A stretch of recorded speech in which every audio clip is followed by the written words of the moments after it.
Krishna Krishna Hare Hare Rama Hare Rama Rama Rama Hare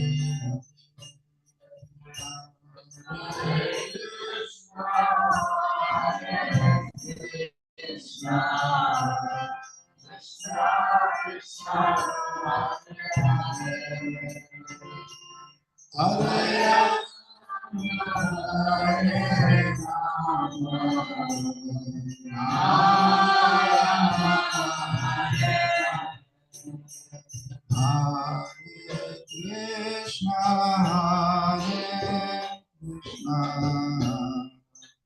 Krishna Krishna Hare Hare Hare Rama Hare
Shri Radha Madhava Ashtaki Panchatattva Prahlad Maharaj Singh Bhagavan ki Jai.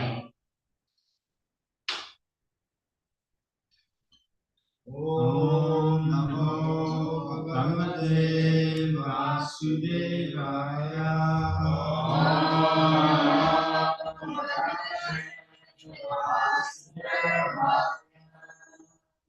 Om Namo Bhagavate Vasudevaya.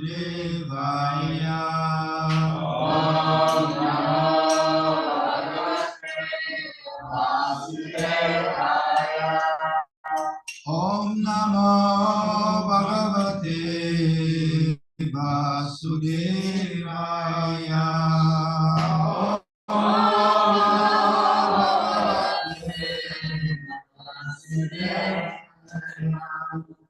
Narayanam Namaskritya Naram Jaiva Narottamam Devim Saraswatim Vyasam Tato Jayam Udire Nashtapareshu Padreshu Nityam Bhagavata Sevaya Bhagavati Uttama Shloke Bhaktir Bhavati Naishiki. Before reciting Srimad Bhagavatam, which is the very means of conquest, one should offer respectful obeisances to the personality of Godhead Narayan, and to Narayana Rishi, sister of the human being, and to Mother Saraswati, goddess of learning, and to Srila Vyasadeva, the author. I regularly attend his classes on the Bhagavatam, and by regular service to the dear devotee, all the distractions of the heart is almost completely destroyed, and loving service unto the personality of Godhead, whose great and transcendental songs is established in the irrevocable fact.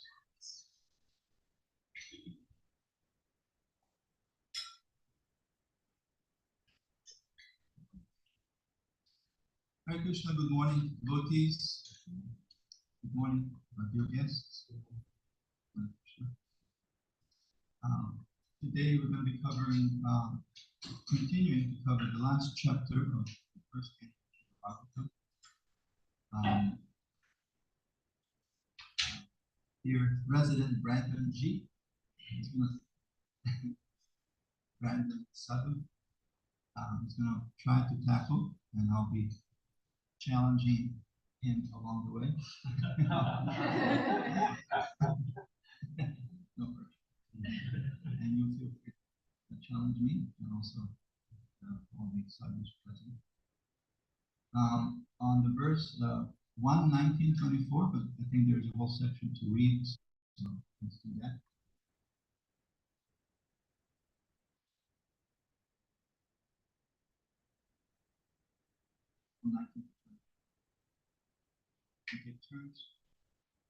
All the great sages were assembled.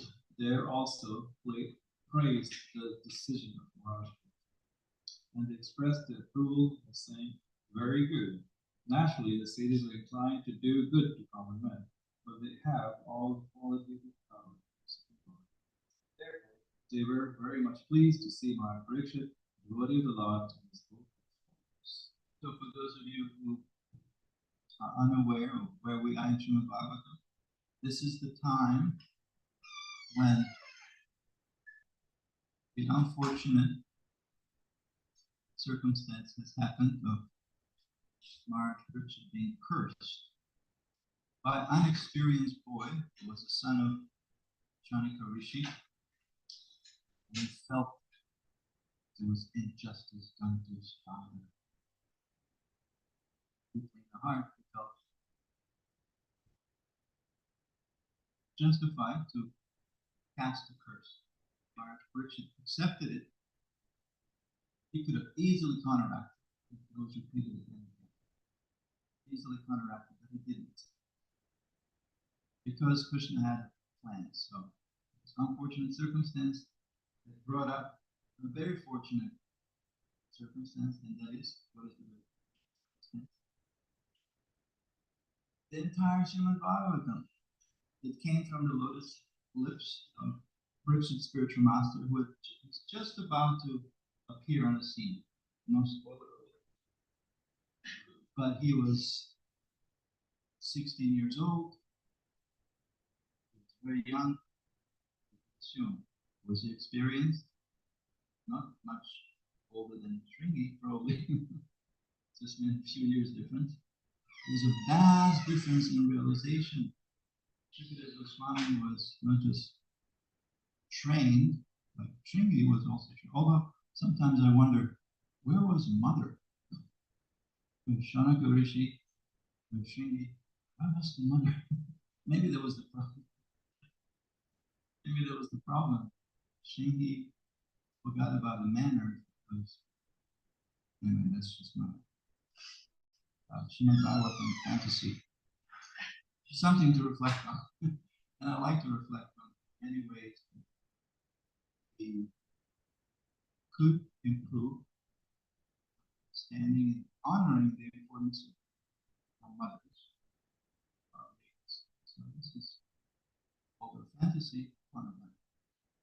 That's she would be less out of line. Mama was there. Please excuse my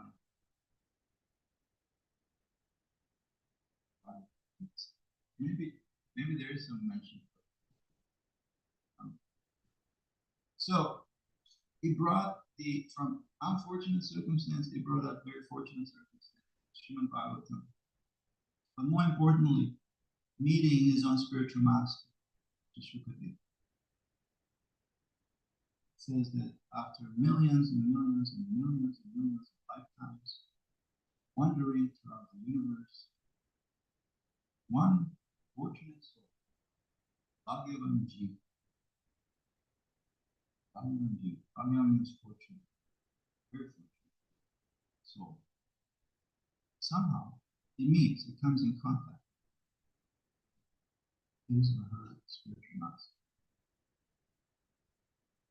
Ramanda Brahminde Kon Bhagavan Jiva, Guru Krishna, each. And what happens? Guru plants the seed of devotion in the heart of the student. So what is the meaning of the seed? The meaning of the seed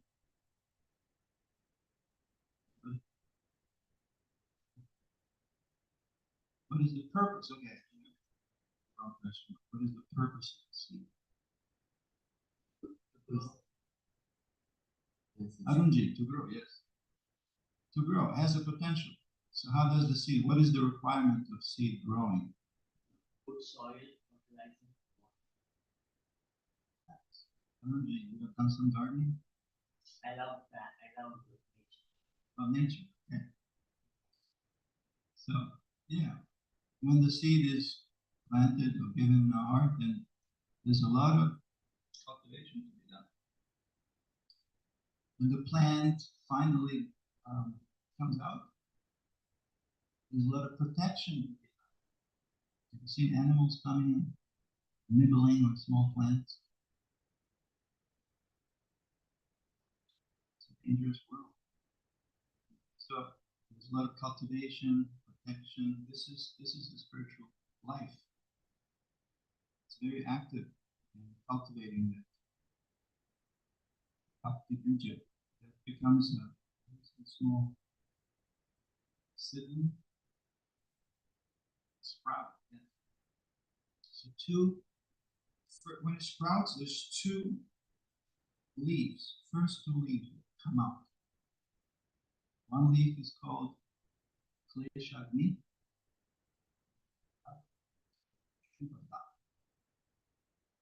Kleshagni means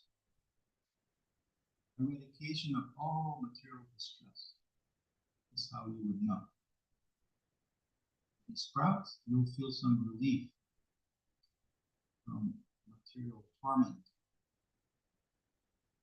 You have to. That means we're not watering.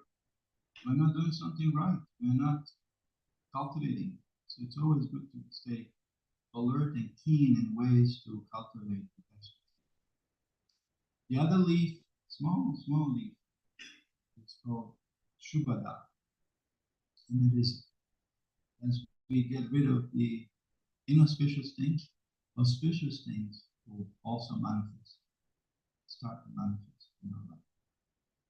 And then it grows more and more, all the way to Goloka Vrindavan. The fruit of love of God is tasted. Okay, so that's just a little introduction for those who are wondering, where are we in Bhagavatam? This is the section where just about before Shukadeva appears, sages are there, Maharaj Parikshit is left, taken that to his destiny to die in 7 days, is the curse was released. Snake for a snake. It's a typical tit for tat. Childish thing. All right. Please.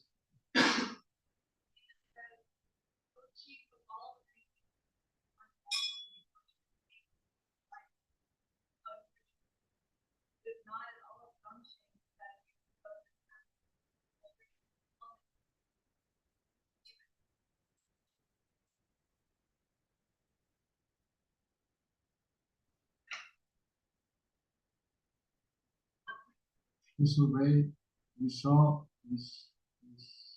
show our way here until the promised devotee of the Lord Maharaj Parikshit returns to the supreme planet, which is completely free from all mundane contamination and all kinds of humanity.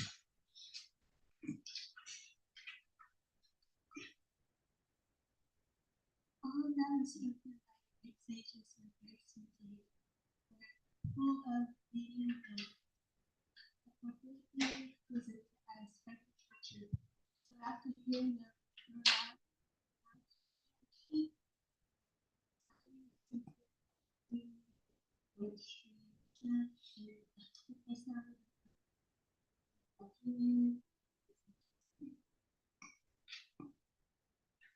Being said, O great sages, you have all very kindly assembled here, having come from all parts of the universe. You are all as good as the supreme knowledge personified, who resides in the planet above the three worlds, Satya Loka. Consequently, you are naturally inclined to do good to others, and but for this you have no interest, either in this life or in the next. O trustworthy Brahmanas, I now ask you about my immediate duty.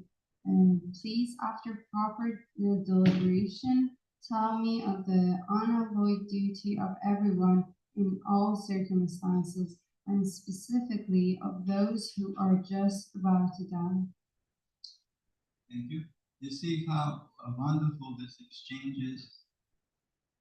Encouraged is there, fixed in his acceptance, and all the sages have gathered, as they've heard. Now they're glorifying each other. Oh, the sages are so great, and so magnanimous. Then the sages, how they are responding.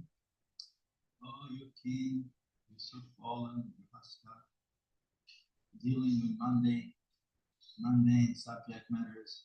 No, they're also glorifying the king for his good qualities. Of course, there are leaders who get entangled in mundane or material energies, but there are also great kings. They're called Raja Rishis. Not just he's a king, but he's a rishi, he's a wise man who can lead with love, rule with justice. So both are required. As Prabhupada said, the heart of a Bengali mother, discipline, in English general. It's a combination. Prabhupada always liked that.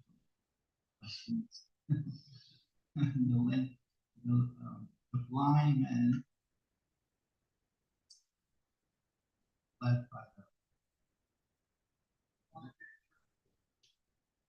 blind yet a person full of facility, but he's blind.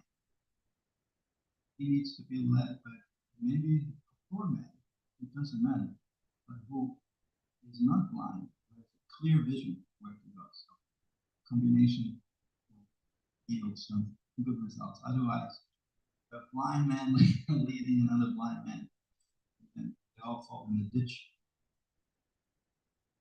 So that great painting, Renaissance painting by I think it was either Boydell or Bosch. It's called Blind Man in the Blindness. It's like holding each other.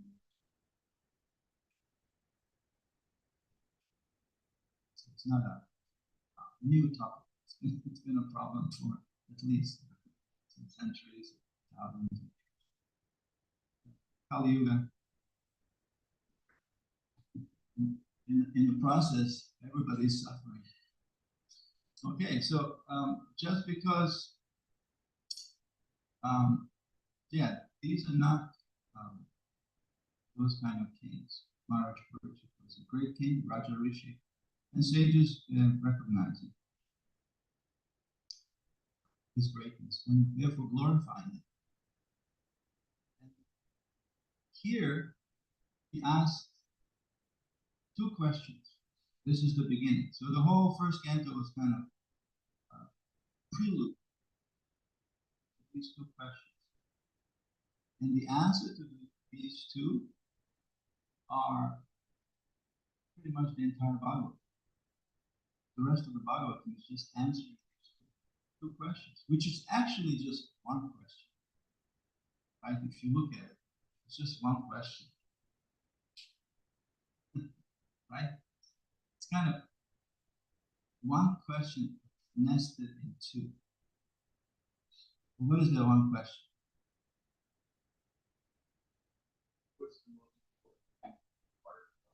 Yeah, but it's more because of that second question that it's nested in it.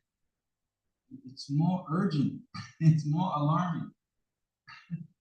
It's almost like if we are to dramatically present, like freaking out. What do I do?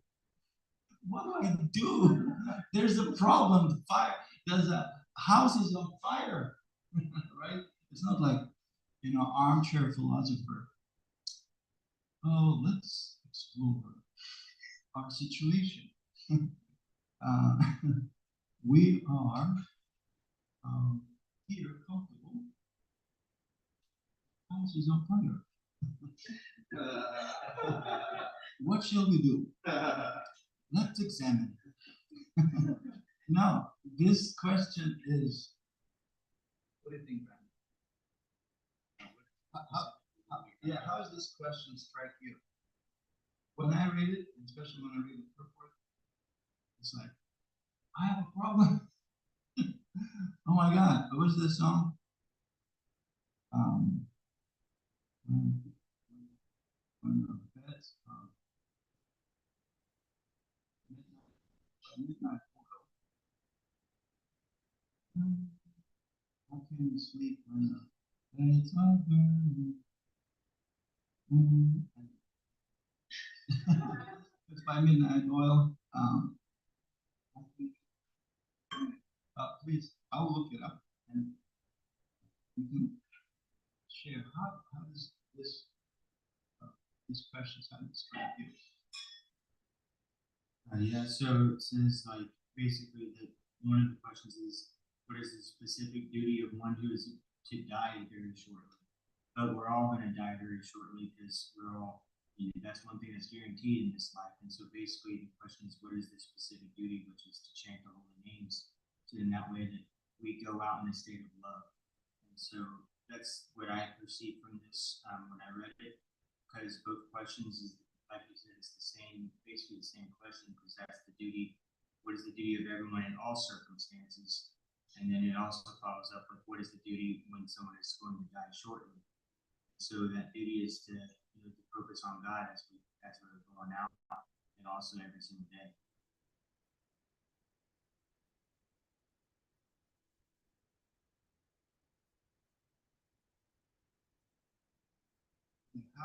How do we sleep while our beds are burning? How can we dance when our earth is turning?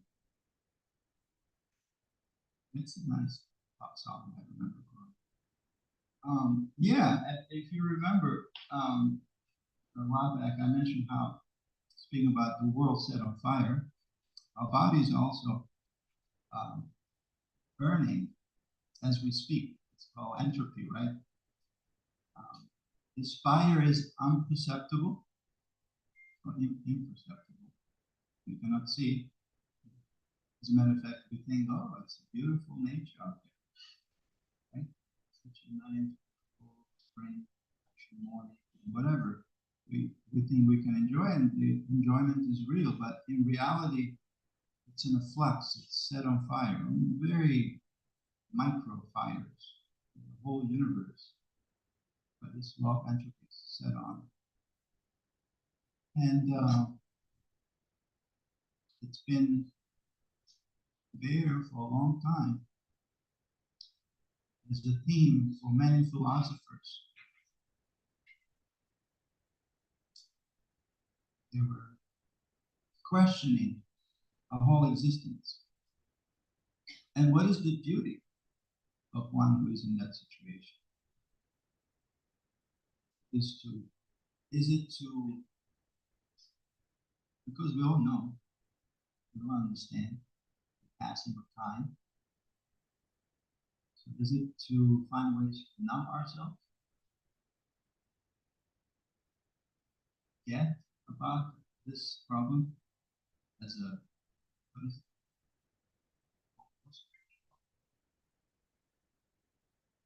it? Puts the head in the sand. Well, like a rabbit. Yeah, there's no lion. There's no lion. There's no lion. And it keeps repeating the same mantra about the lion is coming closer and closer. Yeah. Or as the frog is croaking, simply inviting the snake of death. We busy ourselves with and distract ourselves with entertainment and talking about this, talking about that, but not discussing the most important thing. What is the duty? Am I to become absorbed in? The proper imitation. Fighting, snake of death. So what is the alternative? What is the alternative? Okay, face the truth. Yeah, I heard about it. And it's very true. It can be a traumatic experience, this whole life in the material world. It is actually very true. The more you think about it, the more it makes sense. We are like gladiators. What gladiators used to say to Marina.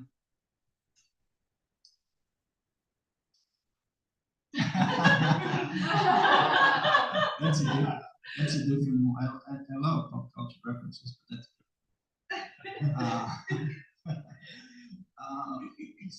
they used to say, well, I'll tell you in Latin. Yeah. Oh, I lost it. See, it's always no fun. Okay, I'll find it again. There it is. They used to say, Ave imperator, morituri te salutan, which means, hail to emperor, we greet you. We are about to die.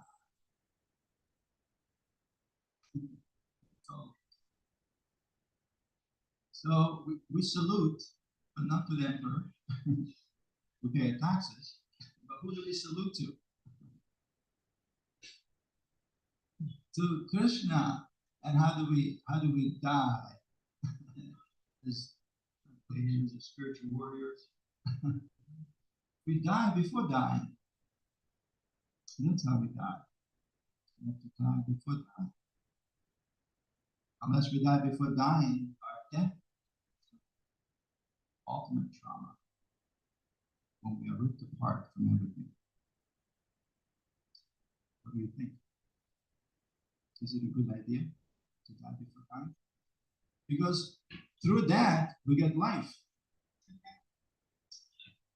You only get life by connecting to life, to something that is conscious. You look around, what do people have to connect to?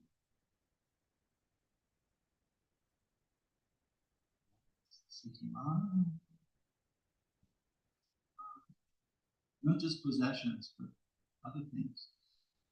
Failing to connect with the essence of everything. Consciousness.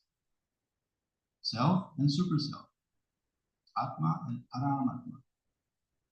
That's where you get life. Not through dull matter. That accumulation of things that people believe, genuine belief, that will save them in the time of death. Bhagavatam is a name for this. Available soldiers. So Parikshit will set the record straight, and therefore he's putting the questions, and not just him, but those who surround him, sages, headed by Son, coming to the scene, Shukadeva Goswami, laid out the entire Srimad Bhagavatam, which is the beacon of light in the dark age of Kali. What to do? What do I do? Especially in the time of death. But we shouldn't wait. We shouldn't wait. As another king, King Kulashekar, prayed, now that I'm in the strength of youth, let my mind go down and entangle in the lotus feet of Krishna, just like the swan dives down himself and stems the lotus flower. This is it. King Kulashekar is another great king, by the way, in South India, one of the Alvars, which is equivalent to Acharya. And he also realized the pitfalls and frailties of material solutions for real problems. He was given up, just like Maharaj Parikshit was given up his mundane duties, not in an irresponsible way, but in a way that will uplift the world. He has done the right thing in the right way. Recognized as such. The rest of his life, just like Maharaj Parikshit for 7 days, people of Shekhar dedicated the rest of his life to pilgrimages, different activities.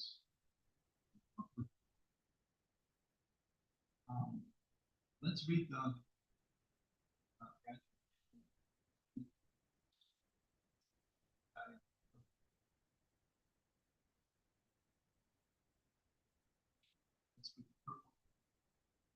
what Prabhupada says about this.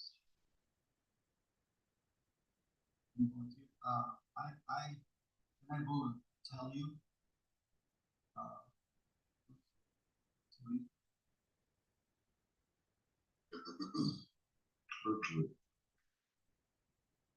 In this verse, the king has placed two questions before the learned sages. The first question is, what is the duty of everyone in all circumstances? And the second question is, what is the specific duty of one who is to die very shortly?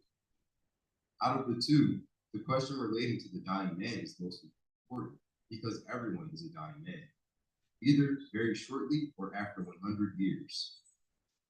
The duration of life is immaterial, but the duty of a dying man is very important. Maharaj Parikshit placed these two questions before Shukadeva Goswami, also on his arrival, and practically the whole Srimad Bhagavatam, beginning from the second canto up to the last, the 12th canto, deals with these two questions. The conclusion arrived at thereof is that devotional service of Lord Sri Krishna, as it is confirmed by the Lord himself in the last phases of the Bhagavad Gita, is the last word in relation to everyone's permanent duty in life. Maharaj Parikshit was already aware of this fact, but he wanted the great sages assembled there to unanimously give their verdict on the conviction, so that he might be able to go on with his confirmed duty without controversy. He has especially mentioned the word Sudha, or perfectly correct. For transcendental realization or self-realization, many processes are recommended by various classes of philosophers. Some of them are first-class methods, and some of them are second or third-class methods. The first-class method demands that one give up all other methods and surrender unto the lotus feet of the Lord, and thus be saved from all sins and their reactions. Srila Prabhupada ki jai. Let's do the Sanskrit, not to forget. It's all backwards.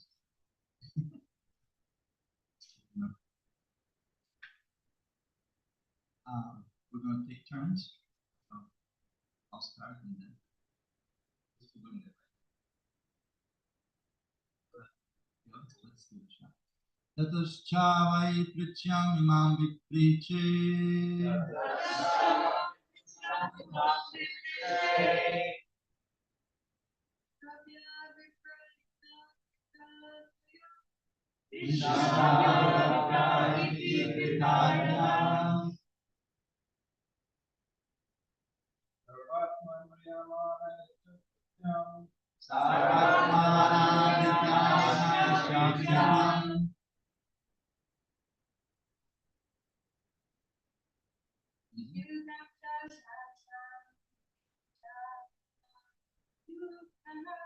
Shudam Chavadram Vishadhyukta Tataschava Pichayami Bambiche Tataschava Vichami Vipriche Vishadhyukta Vikrayam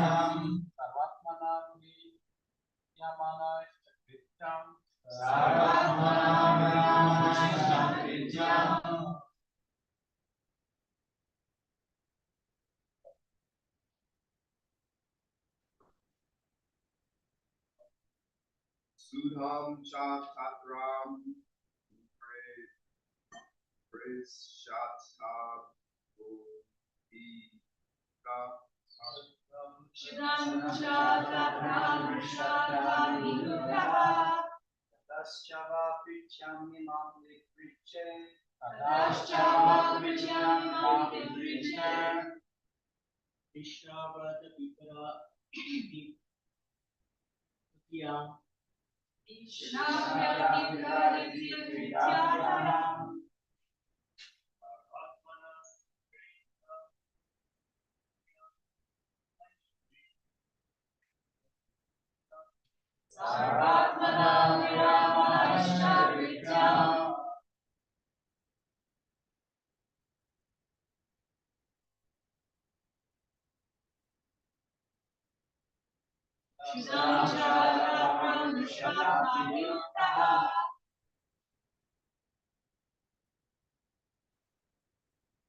Put the word together.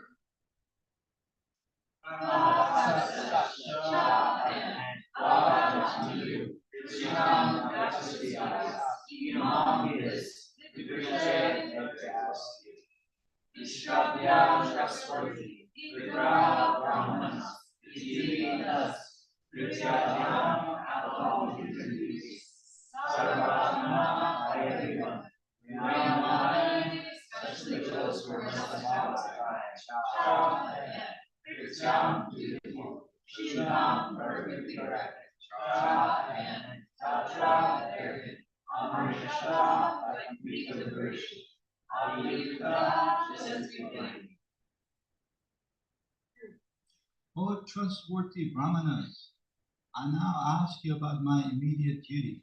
Please, after proper deliberation, tell me of the unalloyed duty of everyone in all circumstances, and specifically of those who are just about to die. This is definitely not a popular topic, topic about dying and death. It's something that people don't like to discuss in general. Don't rain on my parade, right? I'm just trying to have fun. Why are you speaking about that? Why are you being so morbid? Right? That has gotten very negative.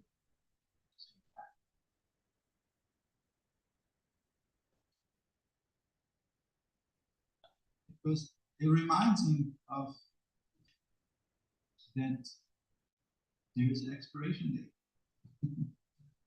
Nobody gets out of here alive, I guess. The doors are unlocked, so it's not the room. But it's amazing actually how most people live in a way and they die.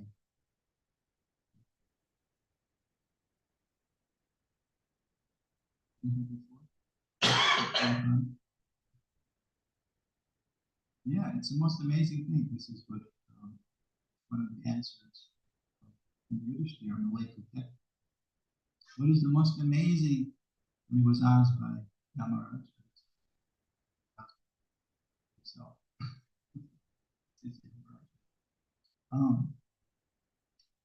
what is the most amazing thing in the whole creation?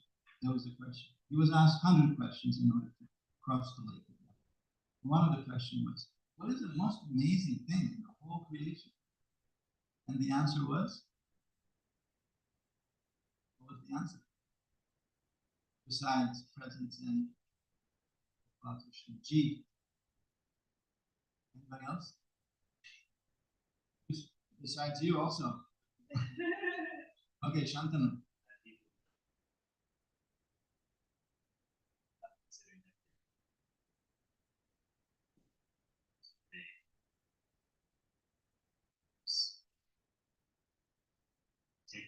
themselves to begin to rely on seeking any guidance. Yeah, I can see my grandmother. I think I was 13. No, actually, me and my sister, I freaked her out actually. When we were like, I was 7, I think she was 5. We were bumping. So one night, I don't know how, I realized, as a child, for the first time, I was actually contemplating this mortality of death and dying. And I freaked out. I was like, I'm gonna die. No one dead, but my sister's gonna die. We're all gonna die. For the first time. And I freaked her out. I freaked her out. So we were rushed in our parents' room. We were rushed in our parents' room. And my mother was, I remember, he had me in her arms. She was like, no, don't worry. You won't die. You won't die. And I remember I was thinking, well, like, what do you know? Like, you're gonna die too. I was thinking like that. And it was, and then of course it was first blow, just a thought. And the second blow was when my grandmother, my first grandmother, she died. Like I was 12 or 13.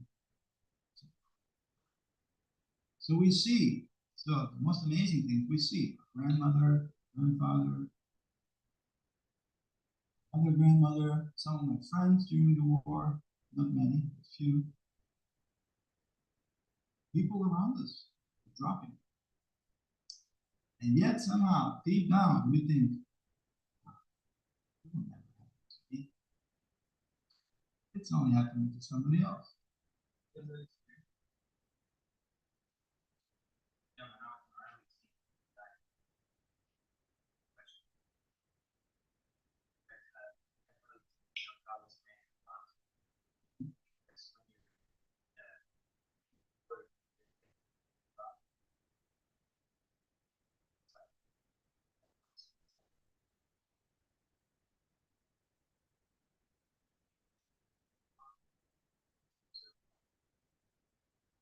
Really makes sense why it's all about.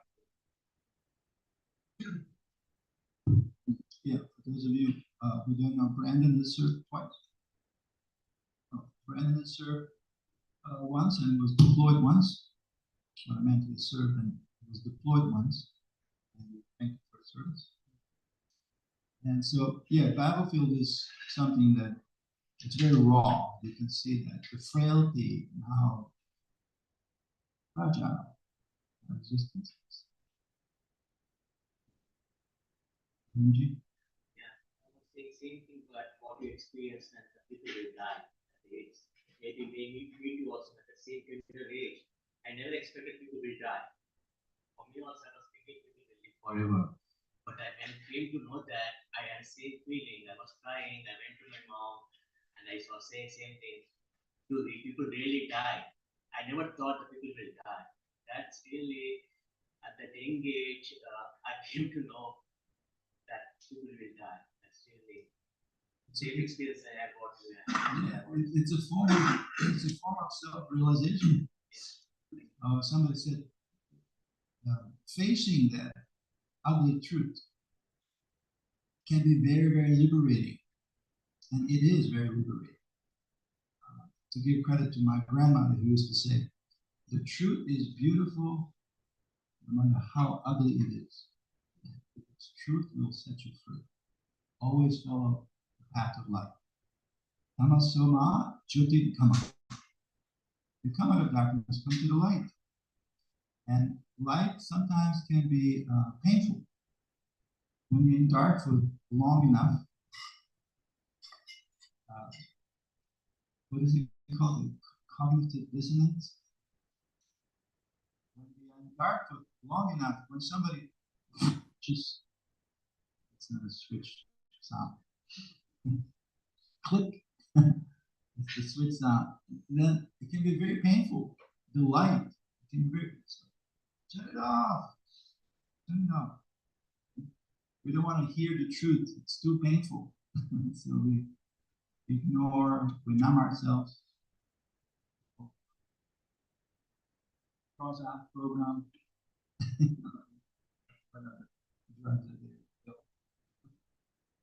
Numbing ourselves with alcohol. Entertainment is a big one. Speak about gladiators. Different arenas today. Watch football. Right? People just playing golf. So nice. Playing golf. Actually, Prabhupada in I think it was in San Francisco, he driving and he saw golfers playing for the first time. Prabhupada inquired, what are they doing? So the devotees explained to him. And actually he was crying. Said, wow, they're wasting, what a way to waste such a precious human form.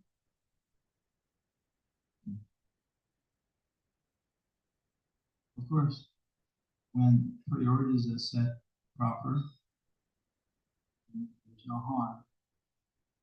No harm keeping the body and soul fit. We have sports.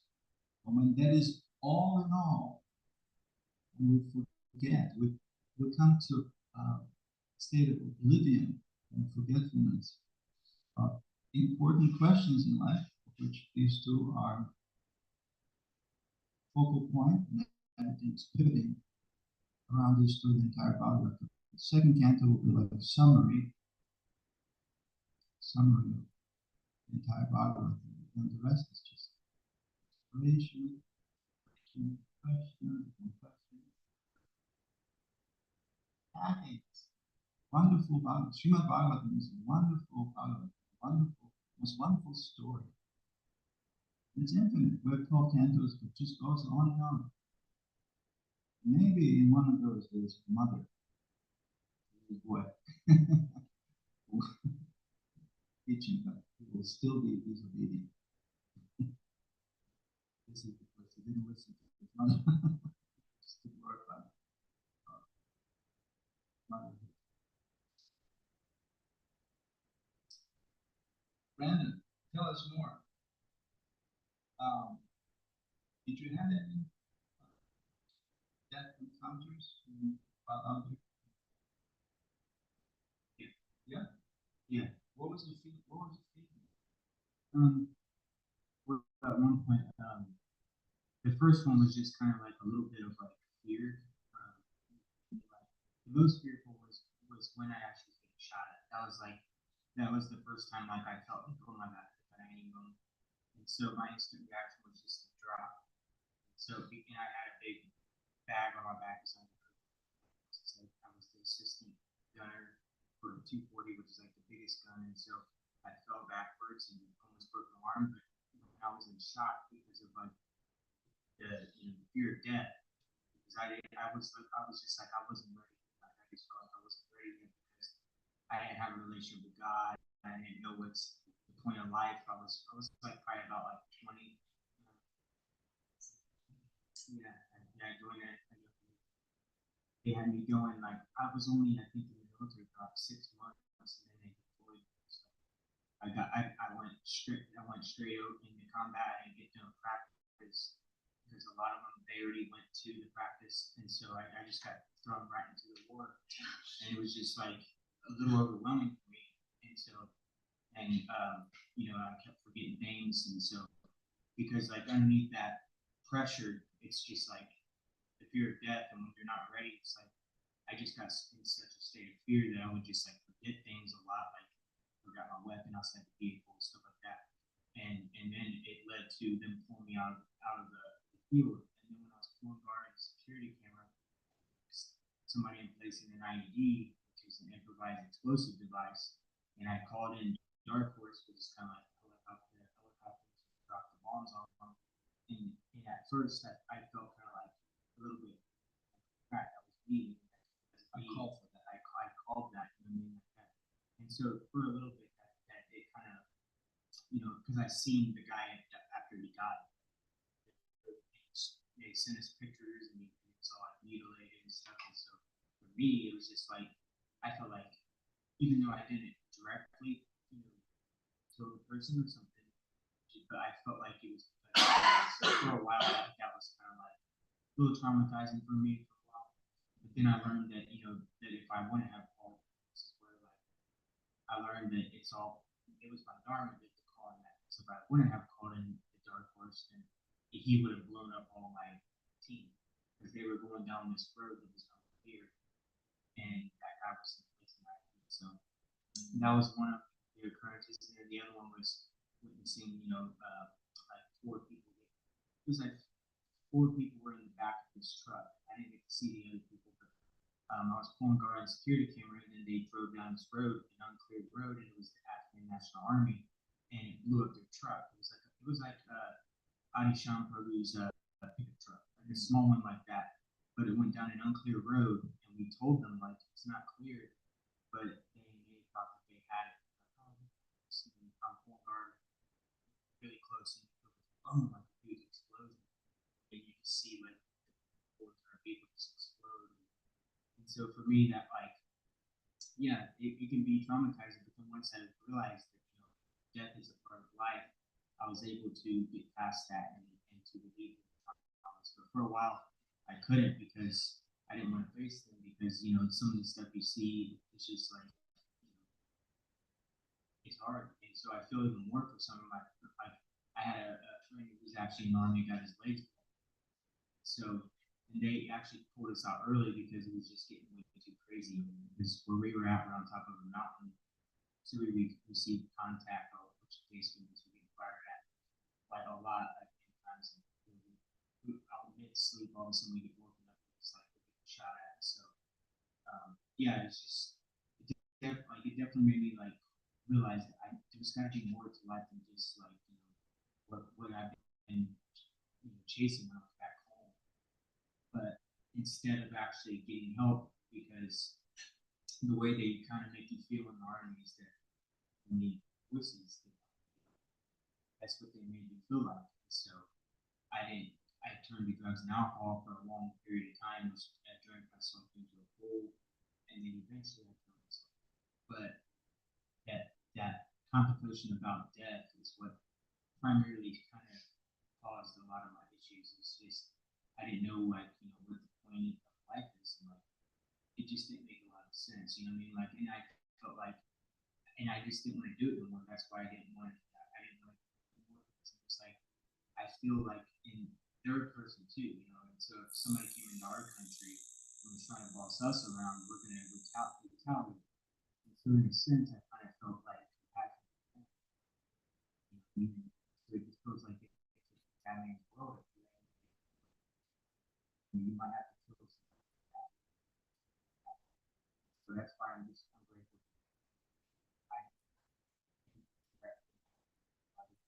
And so I feel that even though there was an indirect, feeling that for a while kind of made me traumatized a little bit.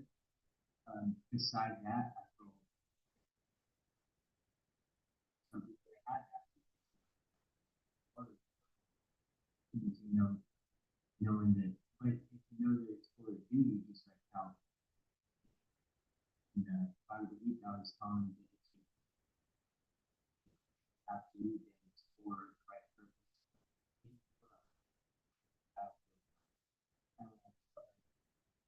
It's just wrong, like just because we're technically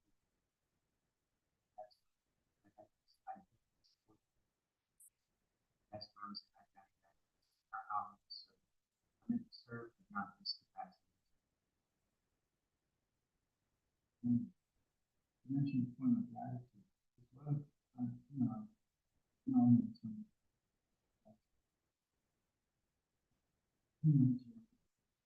When they come back, there's a sense of comfort.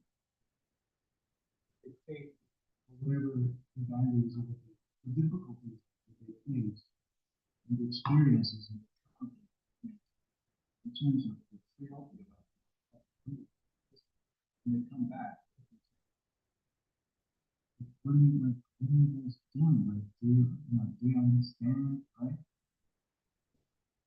Integration is just like, it's a bubble. It's definitely a bubble. It's a story of Buddha, but it was, kind of in a bubble. That time you can be one of the first books that on the path to dark. Kind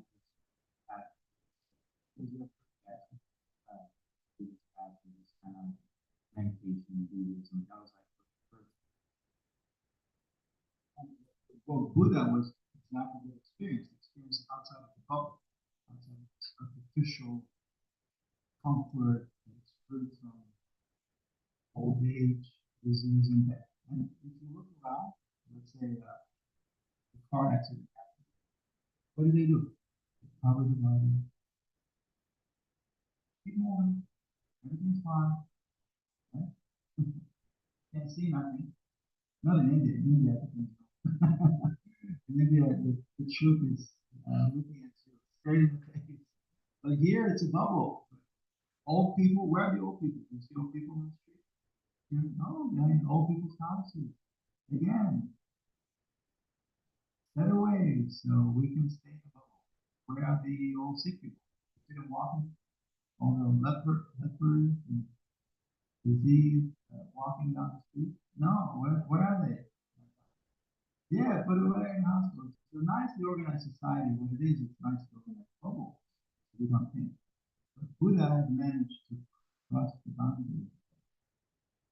That's how enlightenment. Many philosophers in the past, again,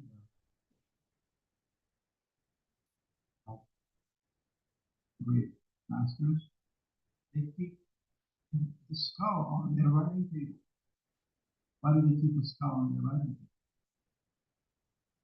To be reminded of what? About temporary existence. And what transcends the temporary existence is under the body of love. The amount of love you muster out, you dig out in your life. And I don't mean mundane love, I mean romance, all those things. I mean free love, provided you can differentiate it from us, like metal from gold. With gold, iron and iron. The amount of love, because that's the purpose of life. Find love in Krishna. To discover Krishna's heart, Krishna consciousness. What is Krishna consciousness? What is the mind and heart of Krishna? What does Krishna feel towards you, to the Torah? Huh? You're speechless. So much love that you're speechless. And Krishna loves you unconditionally. So to understand that, how much Krishna loves you, that is the purpose of life. Otherwise, you die like a man. You allow me to start a little story. My near-death experience living in the temple. I was in ashram for a year. My injury, surgery was done on my leg, and I had to eat lots of calcium. And calcium pills, they're like 1.5 inches, this huge, and I have to eat 6 of them a day. And they also took me just in another room, and I've been in the office, just literally like where the kitchen is, the office was that far, but there's a wall in between work walls and office. And I had my calcium pills. You're supposed to first drink water, put the 1 calcium pill at a time. Another. I took a few of them. Put them in the throat. And calcium, raw calcium, is very sticky. So it stuck to my throat, few of them, and I couldn't breathe. I started suffocating, couldn't speak anything. And how it felt was just middle of the day, sun is shining, I'm young man, only 23 years old, I was thinking, life is good, and I'm really thankful, I'm in a safe place, and suddenly, like my own mistake, and I have this calcium in my throat, and I throw it out because it's stiff. It's like a glue, so it's in my throat. And I didn't know what to do, and then as oxygen was coming to my throat, so what happened? Like temperature increased. It all happened in a matter of seconds. I feel weakness in my legs, my whole body, and heat coming up to my chest, and I'm feeling like my oxygen is ending. Like I'm trying to swallow it out, and I couldn't. And I feel like just in the moment, I saw my whole life just in a second. As I described, like everything from my birth, whatever I remember, to the moment where I am, and then somehow or other Krishna inspired me and says Krishna, and then I was able to throw it out, this calcium, with Krishna. Yes, and I thought, okay, thanks God. Vivo, vivo. Thank you, Krishna. Any other quick comments? Yes, no. Yeah. Thank you both for class and thank you for sharing your experiences.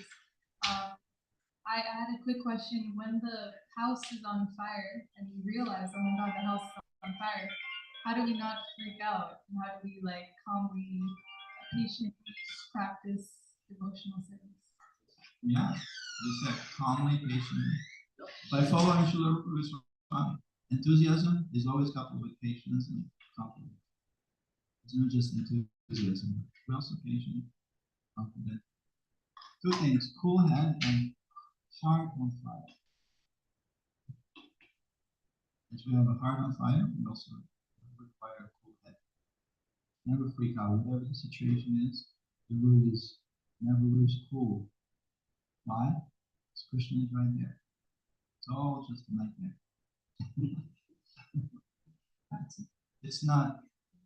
It's real, but it's not real. It's in the sense that it's temporary. It's not our home, thank God, right? It's not our home. It's a good news, not a bad news. So as there's no real reason to freak out. We actually have to transform this anxiousness and anxiety, freaking out, with a sense of adventure, excitement.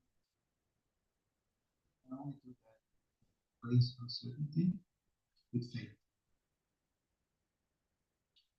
Because that's a fact. Nobody's certain about it. Radical uncertainty. Make plans and act like everything depends on you. Understand deep down the ultimate thing. So we'll give you a buffer. Be excited about adventure for a few years. Back home, back to Godhead, Key. Jai! Srila Prabhupada, Key. Jai!